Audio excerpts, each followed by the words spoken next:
Ryoji Uehara was a pilot in the Imperial Japanese Army during World War II and flew in Ki-43 aircraft with the Allied reporting name Oscar.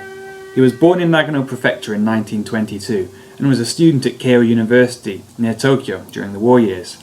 However, when called to service, he joined the 50th Infantry Regiment in Matsumoto, the garrison site itself now being occupied by Shinshu University.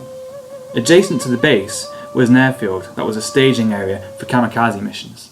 It was not just naval aviators that flew in special attack squadrons, units that would become known as the Kamikaze. Both Imperial Air Services took part in these kinds of missions.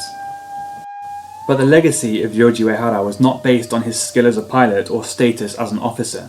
His legacy was born from his philosophy, which he considered carefully and detailed in his final letter home to his family near Matsumoto. In that letter he said, "I feel deeply honoured and privileged to have been chosen to become a member of the Army's Special Assault Unit, which embodies the glory of Japan. Having read logic and philosophy through my somewhat extended student life, I am sure that based upon the idea of reason, triumph of liberty is inevitable to me, although I might sound like a liberalist. As stated by Croce in Italy, it is a universal truth that it is absolutely impossible to exterminate freedom, which is a fundamental human nature, and will eventually win even though it seems to be temporarily oppressed. It is a clear fact that authoritarian and totalitarian regimes may sporadically prosper, but they will ultimately perish. We can see the truth of this in Axis governments, as manifested by the defeat of Italy under fascism, not to mention Germany under Nazism. Authoritarian governments are disappearing one after the other, crumbling like buildings without foundation. I believe that the universality of truth will eternally and permanently prove the greatness of liberty, as is now being verified by reality, and just as history has shown in the past. I will be more than delighted to find that my belief has been proven right, even though that turns out to be a disaster for our nation.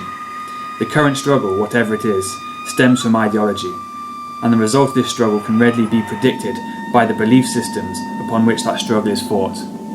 The ambition of making my beloved Japan become as mighty an empire as Great Britain has faded away.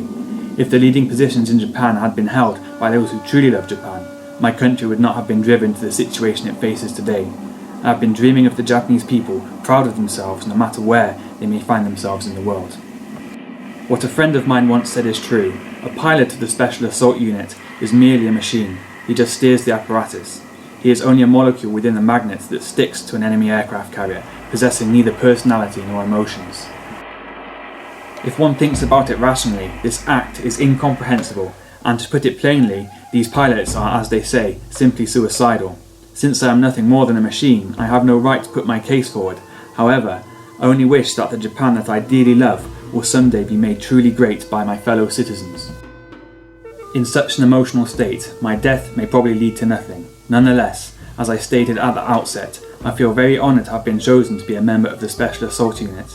It is true that once inside an aircraft I am mere hardware, but once disembarked I do have emotions and passion, as I am also human. When the woman for whom I cared for passed away, I emotionally died with her. The idea that she waits for me in heaven, where we will be reunited, makes death not particularly frightening for me, since it happens to be my only way to heaven.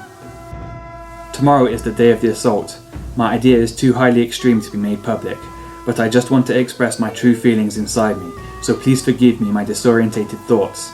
Another liberalist will depart from this earth tomorrow. Although he may appear forlorn, he is in fact very content. Once again, please forgive my selfish ranting.